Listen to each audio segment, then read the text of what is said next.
Salut les TikTokers, ici Martin Faneuf, alias Montreal Big Rat. Je suis à la plage, le soleil est en train de se coucher. Pendant qu'il ne fait pas encore noir, j'en profite pour vous parler du livre qui est mon coup de cœur de ces 2 dernières années. Là, vous allez le voir en envers, mais c'est le livre « Lâcher prise » du psychiatre David R. Hawking. Vous savez à quel point pour moi la croissance personnelle c'est important. Je vous le dis, j'ai 3 troubles de santé mentale différents qui m'ont souvent mis des bâtons dans les roues dans la vie. Les psychologues et les psychiatres en général n'ont jamais été capables de m'aider. C'est grâce à Internet, c'est grâce à YouTube que j'étudie la philosophie, la psychologie, que je fais de la méditation guidée, que j'étudie le coaching. Ce qui me fait avancer beaucoup plus que les psychiatres et les psychologues que j'ai eu dans ma vie, soit dit en passant. Et puis un qui est mon coup de cœur, c'est le psychiatre David R. Hawking. C'est pas compliqué, c'était un psychiatre qui prétendait avoir atteint l'illumination, c'est-à-dire un état de conscience spirituelle aussi élevé que le Bouddha, que Gandhi, que peut-être Sri Ravi Shankar aujourd'hui, et qu'il a pu décrire ce processus par une mécanique scientifique, parce que c'était quand même un psychologue et un psychiatre. Donc, il nous décrit le processus pour atteindre cet état de conscience spirituelle excessivement élevé et le maintenir la plupart du temps. Ce qu'il nous dit dans son enseignement, grosso modo, c'est qu'il faut arrêter de vouloir modifier les pensées, les cognitions, les modes comportementaux, ainsi que les croyances. Non, parce que tout ça sont des émanations de l'état de conscience émotionnel dans lequel nous nous trouvons. Nous devons travailler sur l'émotion.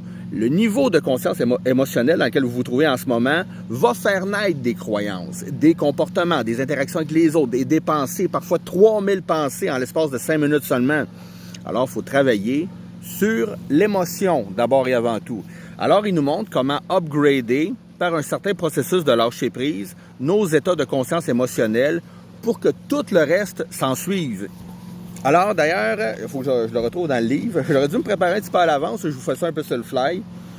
Il a calibré lui-même les états de conscience émotionnelle par une science qui s'appelle la kinésiologie appliquée.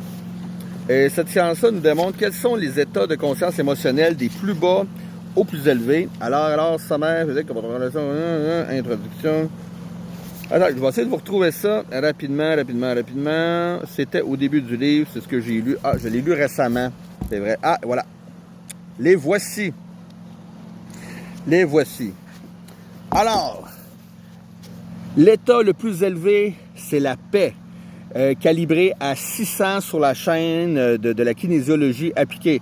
Cet état est vécu comme la perfection, la béatitude, le sentiment, le sans-effort et l'unité, c'est-à-dire l'état de non-dualité au-delà de la séparation et au-delà de l'intellect, dans une paix qui dépasse toute compréhension et est décrit comme la clairvoyance et l'illumination. Il est rare dans le monde humain. C'est ça. Ça, c'est l'état de conscience le plus élevé qui existe. Mais quels sont les autres états de conscience? C'est pas compliqué. Je vais commencer par le plus bas du plus élevé. Le plus bas état de conscience émotionnelle, c'est la honte. Dans la honte, on n'est pas capable de rien foutre, on se cache en dessous du plancher, littéralement, on voudrait même pas vivre. C'est un état de conscience émotionnelle qui est très près de la mort. Suivi de la culpabilité, suivi de l'apathie. L'apathie, c'est être dépressif. Je suis bon à rien, j'arrive à rien, à quoi bon vivre, etc. C'est souvent l'état de conscience émotionnelle des suicidaires. Ensuite, il y a le chagrin, les regrets, tout ça. Suivi de la peur. La peur est un état de conscience émotionnelle un peu plus élevé que ceux que j'ai nommés, mais par la peur, on est quand même cloué, on ne peut pas commettre beaucoup d'actions. Vient ensuite le désir, tout le temps vouloir avoir ce qu'on n'a pas, désirer, c'est sans fin le désir. Ensuite vient la colère, qui est un état de conscience émotionnelle négatif, mais qui peut quand même servir. Quand même, par la colère, une femme peut se débarrasser de son mari violent. Un peuple peut se débarrasser de son tyran par la colère. Donc, la colère, bien que c'est un état de conscience émotionnelle négatif, ça peut être constructif à certains niveaux. Ensuite vient l'orgueil. L'orgueil, c'est l'état du narcissisme. À partir de cet état de conscience émotionnelle-là, nous commençons à éprouver une estime de nous-mêmes, mais au détriment des autres. On va être porté à rabaisser les autres. Mais par orgueil, on peut quand même aller très loin. On peut devenir général de la marine américaine ou je ne sais trop. Donc, par orgueil, on peut accomplir beaucoup, mais notre vie va quand même être souffrante, nos relations avec les autres vont être pourries, etc. Parce qu'en état d'orgueil, on est narcissique. Maintenant arrive, calibré à 200 sur la chaîne de la kinésiologie appliquée, l'état de conscience émotionnelle du courage. Oh, à partir de là, on rentre dans les états de conscience émotionnelle positifs. Le courage, un bon exemple, c'est l'état de conscience émotionnelle dans lequel se trouve Rocky Balboa. Dans les films Rocky, la boxe, là, c'est incarné par Sylvester Stallone. Ça, c'était mes films préférés quand j'étais adolescent. Rocky est courageux, il sait qu'il va se battre contre un champion bien meilleur que lui. Il sait qu'il a des bonnes chances de perdre, de prendre la branlée de sa vie, mais il s'en fout, il s'entraîne, il a du courage, il a des couilles.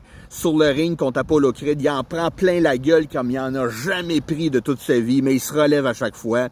On est dans l'état de conscience émotionnelle du courage, on commence à être positif. Après le courage vient la neutralité. Les gens qui sont neutres sont un peu je m'en foutistes, mais pas en dénigrant les autres ou en se dénigrant soi-même. C'est tout simplement un état dans lequel on est pas mal. T'sais. Ensuite vient la volonté. Ensuite vient, je vous les décrirai pas tous parce que ça va être trop long. Ensuite vient l'acceptation. Ensuite vient la raison. La raison, c'est l'état de conscience émotionnelle que vivent les grands intellectuels, comme Einstein et ainsi de suite.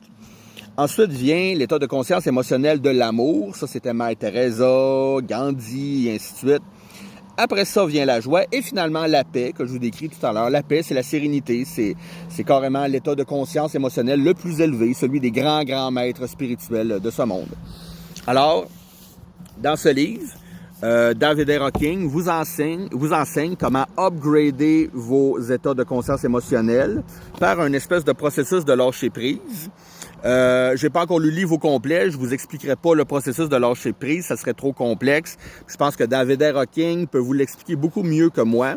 Alors, je vous dis tout simplement que le livre s'appelle Lâcher prise, le plus court chemin pour se débarrasser des blocages, du psychiatre David A. Hawkins. C'est aux éditions Guy Trédaniel. Alors, vous pouvez vous le procurer, je pense, sur Amazon. C'était-tu Archambault ou Amazon? En tout cas, vous pouvez vous le procurer partout sur le net ou dans une librairie près de chez vous. Pour tous ceux qui sont intéressés à la croissance personnelle, à tous les niveaux, c'est un incontournable qui va devenir un classique des temps modernes. J'en suis certain. Sur ça, je vous souhaite une excellente soirée. Amusez-vous. Peace, have fun.